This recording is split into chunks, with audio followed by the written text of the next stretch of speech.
it's so difficult to know exactly what you're supposed to prepare for, which is why we're seeing things like a Pantheon ban coming in now for DRX. Yeah, I will say though, speaking of food puns, we're cooking this one in the oven right now. I feel like Quickshot should know his bangers very well, being in Britain so much, but yeah, we're done now. We're gonna move on to the fact that we are in Champ Selects, and I am floundering. A couple of jungle bans. Aphelios gone. Yeah, Shogun's most played the back half of this year has been Aphelios, even though it hasn't been an Aphelios heavy metagame. He has been running it even above the Sivers and the Callistas. Callista being up though. One more shot. Does Deft get to play it? The curious one is they actually left it when they played against RNG yesterday. Or they actually left him until that second phase. It ended up getting ran away in the second rotation. So curious now, like, they have actually been prioritizing other things ahead of it, like this Aatrox for King in the top lane. Right. You were showing me the stats, though. You had the whole doc up. It's insane. Yeah, so quick, I know the answer. This is for Twitch chat. All right, Twitch chat, listen, YouTube chat, whatever. What is Deft's gold difference at 14 domestically on Callista this split? Across his 7 Callista games, what's his average gold difference at 14? I want the numbers flooding through. It's 1,000. It's a lot. So much gold. It's so ahead. 14 minutes as well. It's absolutely absurd. But I mean, curious now to see exactly if Saigon could try and match that, right? Because Shogun and Taki have been the strongest part of Saigon Buffalo. We're already seeing Hasmid taking what could be an interesting matchup with the Irelia on that top side, and then the Graves for BJ as well. Yeah, will be his 4th Irelia pick. Not one he's played a ton of. It's usually the Gwen for him, but wants to end the matchup with the Aatrox. And with Aatrox being the most prioritized champion in this draft right now, like, Callista gets from a band, but Aatrox gets picked. So I feel like every team should be like, okay, we need to make sure we have answers to Aatrox, counters to Aatrox, because like every draft is going to have an Aatrox in top lane until people figure out what the answers are. And okay, Aurelia's first one to see was like, yeah, this feels pretty good. We've seen some cannons, those look pretty good as well. But I always want to see these teams have those answers to be like, this is the champion of the tournament.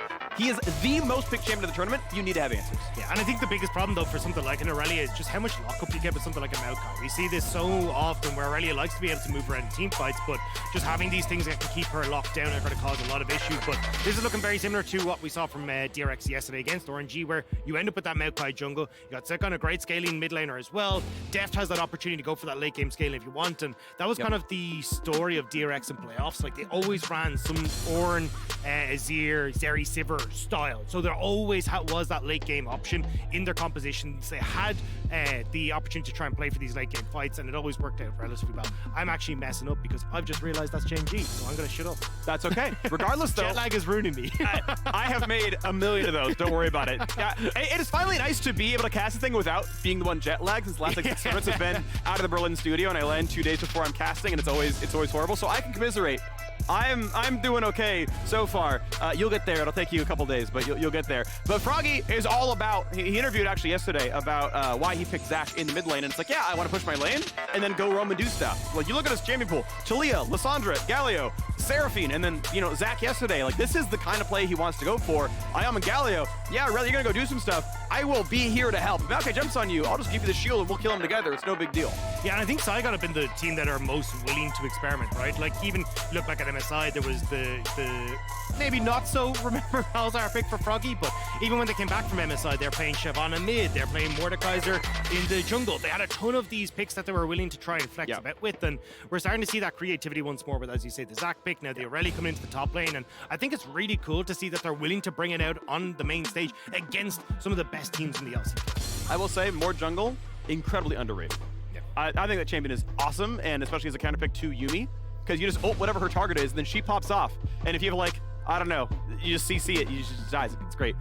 You put it with Talia, you put the carpet down, and then you pop off. Yuumi literally can't get away. If you have a teammate, she just takes the rocks and dies. You just kill Yuumi for free in every single team fight. It's great. That is beautiful. Anyway, what we actually this doesn't matter. We'll get back on topic here. Bans that come through. Callista is banned away. DRX have not prioritized Callista as a top 3 pick in both their games so far. Xayah comes through as a big AD carry pick. Aphelios, MF, Caitlyn, Kai'Sa, Callista off the table. Xayah's number 6. Deft goes to his trademark Ezreal. And we get to find our final pick here for DRX. Yeah, and I think, again, great team fighting here for DRX, right? I'm not the biggest fan. I was going to say the Tam Kench. I think I would have preferred to see them that could be a little bit more proactive on the map, like the Leona or something along these lines. Like, yes, not great against the Xayah specifically, but if you can start to roam around the map, maybe like link up with King in the top lane, I think you can have a little bit more of a proactive time, but I mean, it still should be fine. A lot of what Saigon Buffalo are trying to do is just dive into the back line with the Irelia, set up with the Galio, so have that Tam Kench for safety is all right. Yeah, it feels like they're just trying to cover all the possible bases here, and this is interesting because, okay, never mind. We get the Renata Glass coming through, 8 picks on the split for Taki, counting worlds, and yeah, let's them cover all the bases for Bill, right? Where it's like, okay, everyone picks on champ, by the way, always interesting when there's no swaps here for DRX, but we already have the engage, we have a Maokai, we have the back, we have Azir and Ezreal, we already have silent control, so just make sure they really can't die. We're going to be okay. So yeah, takes the defensive option. I can see it. And it's very different on the opposite side. Like, you actually don't have a great engage, right? It's like Irelia going, catch me. She sends it to the team. You know, I don't know. It means that there's a lot of Hasman now to try and find like decent flanks. Like, yes, you've got a very, very situational ult for Taki there that he maybe can try and find something if you're all grouped up in a pit, but sure, it's so awkward to try and find these engages. So Saigon really needs to make sure that they're getting towards objectives first, like getting the opportunity to flanks. Otherwise, DRX have just such a good way of controlling the tempo of fights, and even, you know, being able to base check with Maokai is so good. And it kind of reinforces what's good about the Tam Kench here. Like, they have the better poke. Like, draft 4 and 5 are really good for them, where it's like, oh, you have a support pick left, but you don't have engage yet. I mean, maybe you assume they're gonna pick a Leona here, but you're like, well, Zio's gonna poke. Cool, we'll go Ezra, he's gonna poke. All right, find a way to get in on us. And if you do, here's Tam Kench. Oh, you Leona ulted somebody, you not ulted someone? Now we Tam Kench them. You still have no engage. Cool, we ult for ult. Hey, we're still poking you, by the way, see ya. And I'm like, oh, this comp is just like, if you don't get behind, what do? Yeah, I mean, nailed it. I mean, I'm actually quite worried for Saigon, but the thing is, Saigon have been very, very proactive. They're not a team exactly that kind of... they would not go into the situation where they're behind willingly, let's say. No. So I'm still looking to see exactly what we will get coming through a Froggy, especially in the Galio. I'll be keeping my eyes on him to see if he can try and help out when it comes towards the likes of BJ as well, because BJ has been quite good at like getting into the opposition jungle, trying to steal away some of these camps, and when you are a Graves against Maokai, that feels like your best way to try and play this jungle matchup, and using Froggy as that little bit of extra aid whenever you go for those invades. Absolutely. So we are onto the Rift here to see who's going to take this one home. Undefeated teams here in Group B, Vietnam's #2 seed, and as Chronicler famously said, the LPL's 5th seed DRX with a bunch of former LPL players on it. Make sure you tag him and thank him for that incredible analysis. Yeah, I mean, Kingen, Zuka, Deft all used to play on in the LPL, so definitely feels a little bit like, at least in Chronicler's eyes, right? Yeah. So. And I like to give analysts their credit for the storylines they bring up, so important to do that. But of course, yes, indeed, the LCK's #4 seed is players who come back to Korea and found themselves back at the World Championship here. And I think it's been really cool, especially like, I've kind of been like a secret fan of Zuka for a while. Like when he came in on Vici Gaming, he was like Koma's new gift to the League of Legends world. He was like, this is the guy that I want to like mold to almost like what he did with Faker back in the day, right? And I think it's really cool to see Zuka kind of stepping up now and actually bearing that mantle so incredibly well. He's been so good for DRX. Like he was one of the shining lights on what was not a very bright Vici Gaming. So I love that we're starting to see him now get his opportunity at the world stage and really starting to show. We get to see what comes through on this game. Quick early trading. Tam Kench, not much of a brawl at level 1, although with the Relic Shield, it means they can play for level 2 on the second wave, and then if you can land the knockup, you just force the flash. So can be a little threatening there, but normally you expect the double range lane to have some priority. Froggy taking quite a bit of poke here, does not get that melee. There we go. Tags against level 2. Is on the Doran's ring start, so the regen not terribly high, as he's going to be pretty constantly poked here by this Azir, able to land the taunt for a bit of damage, and doesn't mean a ton, but it generally does deal some damage.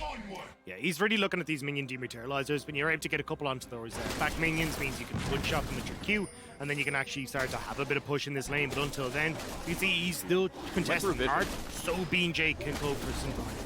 Yeah, Juhan realizes though that even though it's warded, he knows that he's here. He burns Smite on either Blue or Gromp, so BJ able to get the steal. As Juhan is like, yep, we're just going for a full clear, whatever. We know he's here, but it doesn't really matter.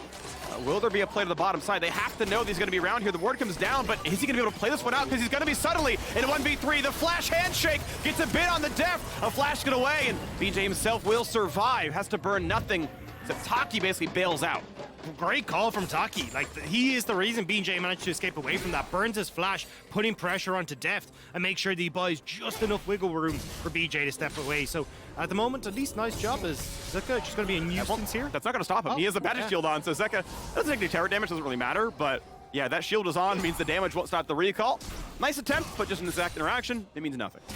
Yeah, and I mean, look, Zuka not really going to be able to push in this wave, and I think this is a nice job from Froggy in these early stages, like pushing in that full wave, making sure he gets the reset, and at least being a little bit healthier means that he's actually going to be able to hold on to control over this mid, even using the Ghost as well to get back to lane in time so he won't even lose out. So I'm curious to see now what BJ and Froggy want to try and achieve, because it definitely feels like they're trying to abuse the fact Zuka is low.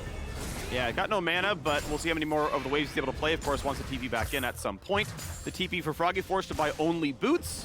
This should be the cannon minion. Oh, Q might have been down. Oh, or just really afraid of the trade, but actually loses the cannon on the top side. As BJ able to get a scuttle here. Up a camp of the Maokai, but is there even going to be nearly enough CC here? Information known pretty wildly here. Is it going to land the stun to start it out? Nope, saves the E, dodges away. The nose has to press that button again and waits it out well.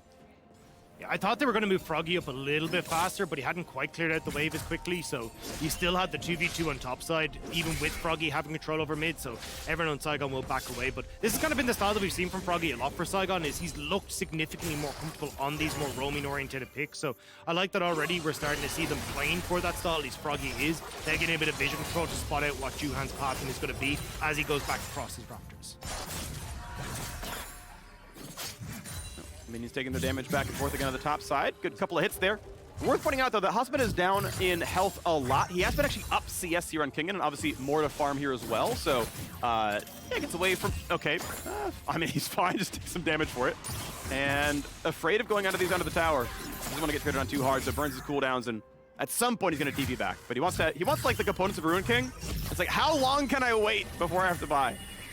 I'm curious if it is going to be, like, what is the build going to be, right? Because we've obviously seen the Rune King into the Sunfire Cape and really popular, which it looks like it will be. There's also, like, when you're playing against 3 melees, maybe you just want to go for the old Core Drinker build as well. But yeah, it looks like it will be just the Bork build here, which has kind of become a bit more standard.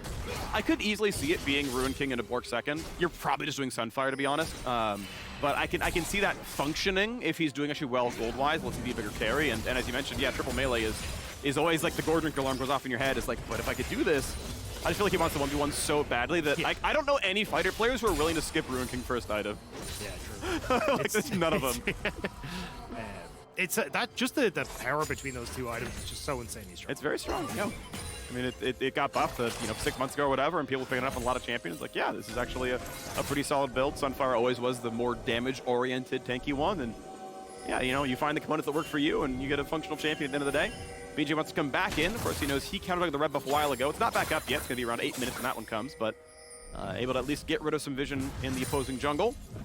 We are still a minute and a half away from Rift Herald spawning, but Drake is up, and I mean, farm-wise, it looks like Shogun's been doing pretty well down there. Taki going to walk through a ward himself. A lot of vision actually been put down by DRX.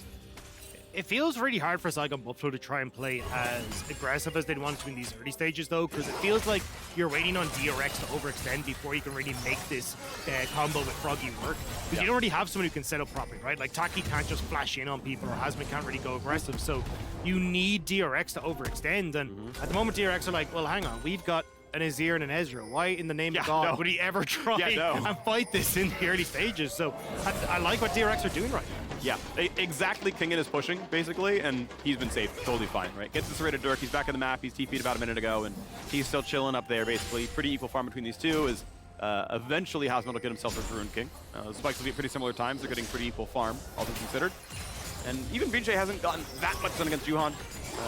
Up about a camp and a half, or 2 camps, but not a ton here. Still would love to see them find a way to get pressure and stack an early Drake if you can make that happen, but it often can cost you a good reset timing. Blue handed over, double camp. Yuhan knocks that one down, good job.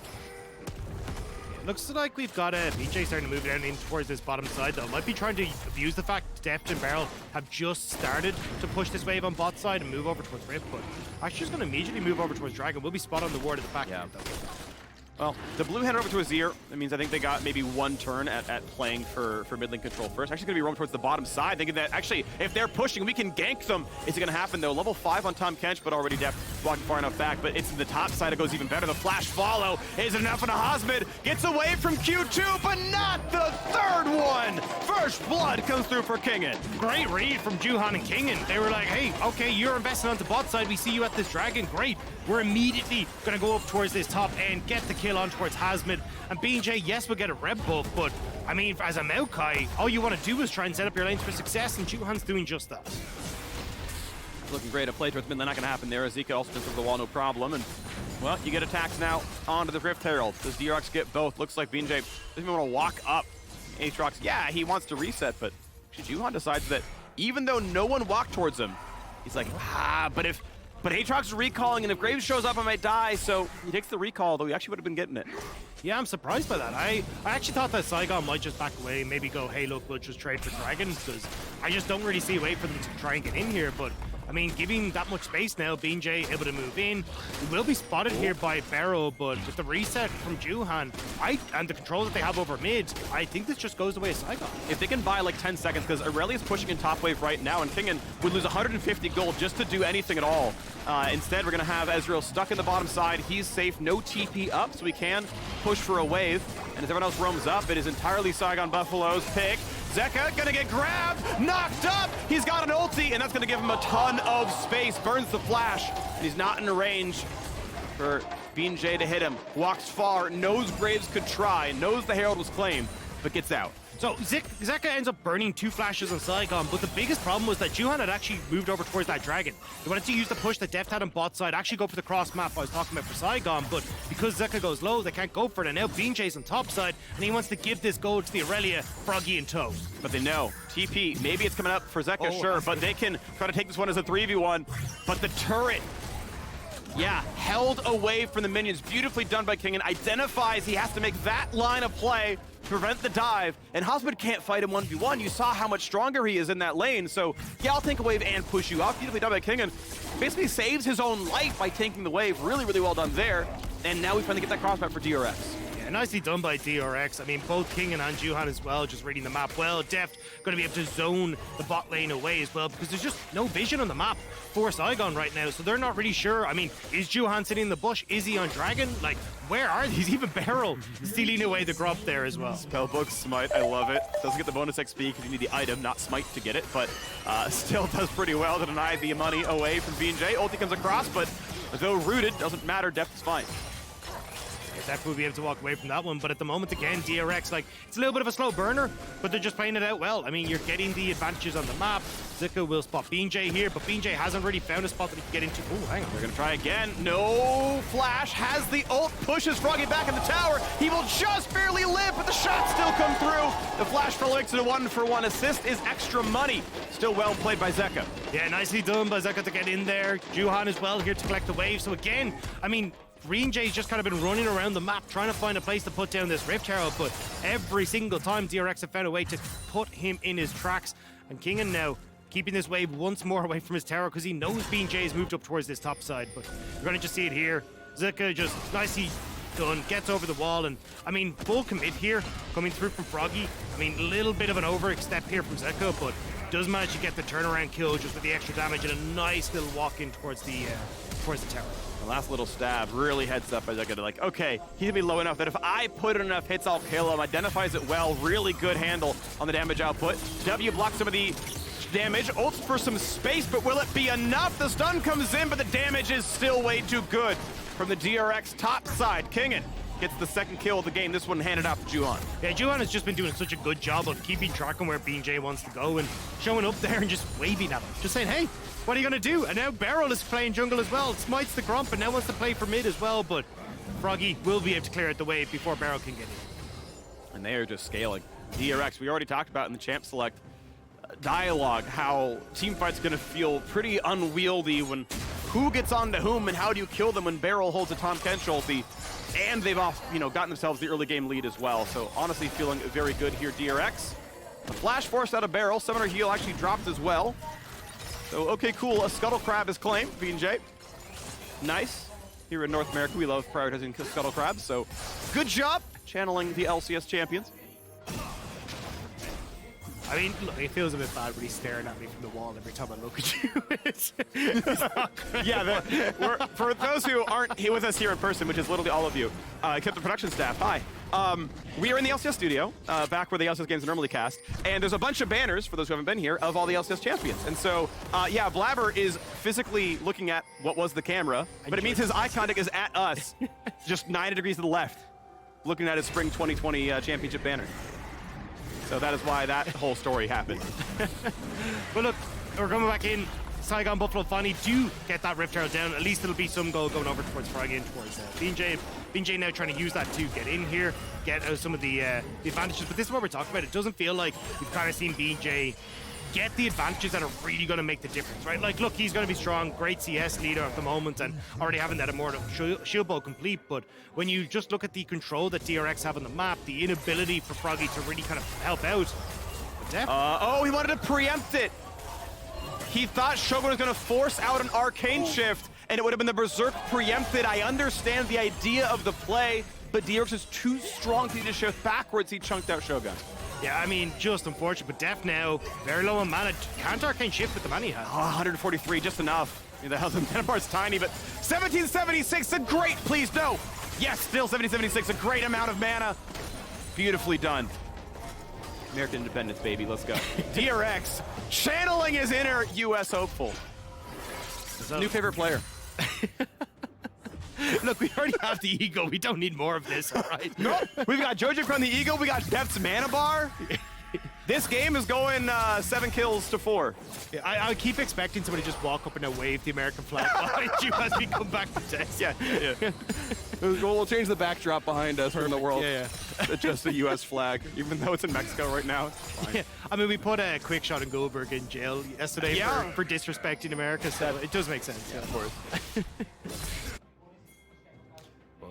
I don't know. Look, at this stage, it feels a bit rough for Saigon. It's not even the fact that they are just slightly behind. It's that, as we already talked about, the composition doesn't really give them much wiggle room to try and get back into this. Nope. Trying now Froggy to just kind of get something against Kingan, but he's able to back it up.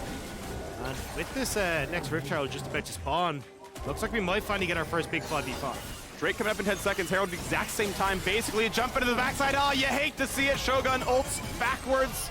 Not gonna really matter. Wasn't gonna kill anyone, but you'll have to get the damage you can.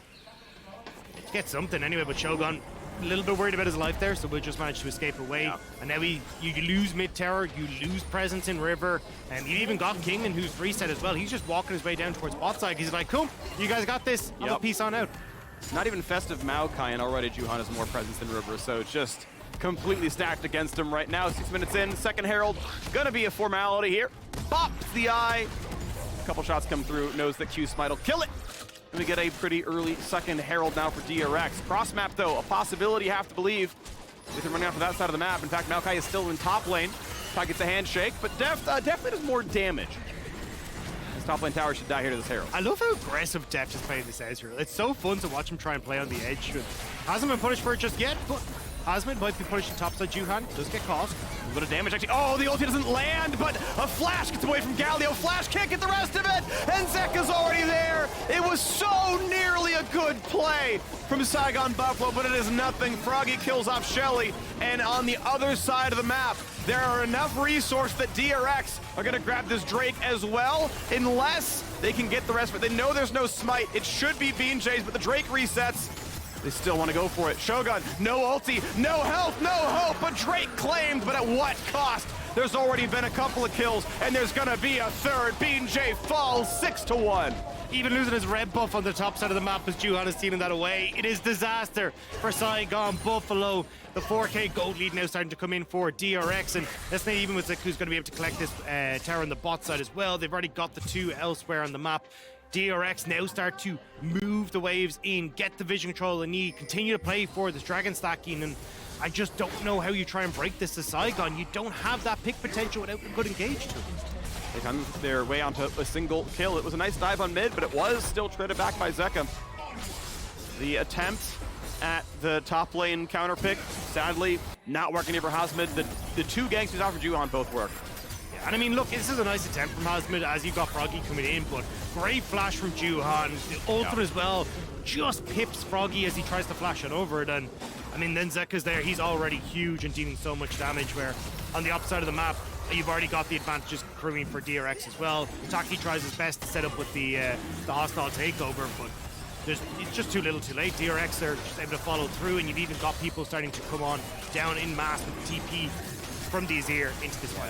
Shogun has done a bit of hitting the dragon. I understand help the objective, but Kingen and Barrel come right back in, and he's just locked down. Flash, according to the replay, was still up. I'm not sure if it actually was, but I know his ult was down from the prior trade, but comes out of the replay with Flash, so that feels like an unfortunate mistake on a game that's already going pretty rough here for Saigon Buffalo. Yeah, and it's just a case of, like, I mean, Shogun and Taki have been so damn strong for Saigon Buffalo, but you're going up against Deft, who has kind of, I mean, been that lifeblood for DRX alongside Zuka as well, so unfortunately Shogun and Taki not able to kind of match up to the prowess that Deft has, and haven't been able to get that help that we expected from BJ and Froggy with the way this game panned out, with the way things didn't go right for Hasman. So it's kind of been a series of unfortunate events here for Saigon Buffalo, and it doesn't really look like it's going to get better anytime soon. I mean, BJ, I think, played, Graves into a tank reasonably well. He took camps away, was generally, I feel like, up in tempo, but the rest of it matters a bit too much. BJ should be able to get out, and does. Combination of E and R gets away from Aatrox. I love how DRX are taking a spooky season real serious here. Taki just gonna die for that one? Yeah, there's no way you live. I think he wanted to go for a flash handshake and hope the kill came through afterwards with bailout, but just it's getting bad to worse now. Froggy gonna be found out. Hello, buddy. We're gonna get a little devour, little Zeka action, little 2v1 now on the support, and Barrel versus stopwatch, and not enough time anymore as Juhan's on the way over. BJ loses his shield bow. He's going to be rooted in place. Oh, that was pretty much perfect by Froggy. Actually, tanked a lot of it, blocks some Azir damage, and just keeps the jungler alive. Fancy plays here from Saigon Buffalo, but the end result is probably still going to be just the one for nothing. Atonda's in, a stun, and actually, maybe they kill off Juhan. They know the ulti's gone. Gale Force auto. Shogun on the board. Gets away from Deft, has to flash the final Mystic shot. Still, though, Saigon are stuck underneath this tower now, and a lot of members of DRX are moving up here. Deft still in position. Froggy goes so low. Oh, can they find the rest of it? Manages to get away from the ult. The true shot, Frog's not gonna land, but King is in! Gets hand shook backwards. Maybe time for the rest of it, maybe not. A bunch of people live on Saigon Buffalo, just barely, 7-2. I mean, everyone on DRX wanted a piece of that play, but unfortunately Saigon not going to give them that opportunity. Baron is still up and available though, and with the amount of vision control DRX have right now, I mean, they just are looking to pick off members of Saigon when they try and contest this vision, and immediately they'll be able to turn over towards Baron. I mean, you got the Azir, Deft is in a great spot with 2 items as well. Like, even though it is only 20 minutes, they have so much damage on DRX right now. 6,000 and change. Looking very good here for the 2-0 start.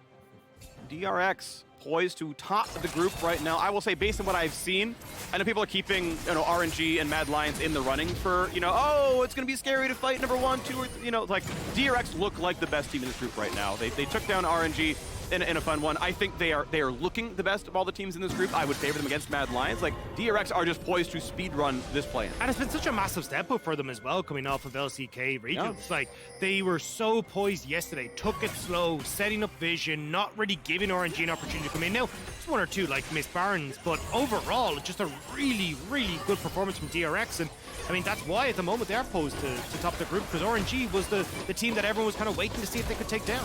Oh, the flash in, good reflexes by Deft, able to arcane shift away from Froggy, going for the flash push forward. And it's going to be Baron claimed now as well, an early one. 21 minutes, 40 seconds. Red Bull Baron power play already started here. And that was 2 people. Yeah. That wasn't even all of DRX. That was just 2 folks who were like, oh yeah, we'll wander on over here, we'll be able to take it. That's what I mean. DRX, so incredibly strong at the moment, with 2 items completed across the board. Now they get to start sieging up, and I mean, who really stops this? I mean, Shogun, BJ, they're so incredibly short range, and Juhan is sitting in behind them.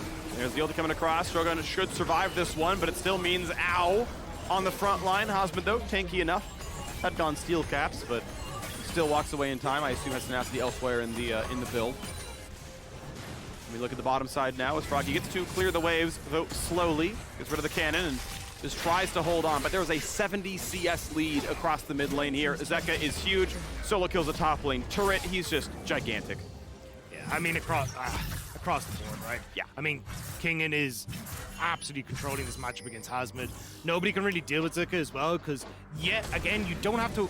Usually you see her be like, I'm not really fond of playing inside lanes. There's a lot of people who can catch me, they lock me up, I go down. But I mean, realistically, when you look at what Saigon Buffalo have, I mean, you just get to be a side lane threat now, Zuka, because no one actually has the engage realistically. That's why we keep seeing Taki go for these flash handshakes, because it's just like we have nothing else to do if we don't actually land these. Yeah, I think if Hazmed were winning his lane, it's like, oh, cool, like, he's got pressure, we can go for the dives, right? But, like, you saw the one time they tried. They send jungle, they send mid, they go top lane, and King goes, you're at 10% and I'm taking this wave. And they go, all right, never mind, see you. And Drake gets claimed. And if Hazmed were, I don't know how people were saying it, if he were a better player, and he's winning laning as Kingen, or they were able to track Juhan a bit better, because I know the lane went badly because of Maokai ganks, right? It's not just, you lost 1v1, it was a 2v1 a couple of points, right? But like, if that lane goes better, we can tower dive Aatrox, we can tower dive him again, we smash Herald, that kills mid lane, and they can keep tempo going, and their objectives first, and you know, like, then the game goes differently, but the Irelia got to do nothing because Maokai was there twice. And that's the double-edged sword that is this flexibility for Saigon Buffalo, right? Like we were talking about the Siobhan and the Mordekaiser jungle, they lost that game, right? Yeah. And now they brought it this cup as well. That ain't looking so hot as the siege continues for DRX. Oh, the flash over the wall might get BJ flash to the safety, stays alive. The true shot is going to land, but Hazmed will get yet another death. Maokai finally falls as the Galio dives in and buys a second, but bailout will not change anything. The flash to the back line sets up the double kill, and everyone is gone. BJ left alone to watch his base crumble. A fast one. Invitos here, 24.5 minutes. Inhibitor already gone. BJ try to cut the next wave, as they can't tank this forever. But with TP they can. Very heads-up play there by Kingen. Means they have enough. They cycle it through. The spellbook? No, it was Death's TP, making sure it happens. They have enough minutes to kill the Nexus. A 25-minute slaughter. DRX 2-0. And the double kill at the end. Absolutely no trouble for DRX in this one. They make it look clean. And again, I mean, DRX looking fantastic coming into this. A lot of people as well, I think, coming into this were like, hey, look, this should have been Liv Sandbox position, right? Like, Liv Sandbox died so DRX could get here. And a lot of people are like, we need to see DRX take that big step forward to represent what the LCK has become in League of Legends. And I mean, they've had a fantastic tournament so far. Now, only day 2, but you can already see that big performance increase that we wanted to see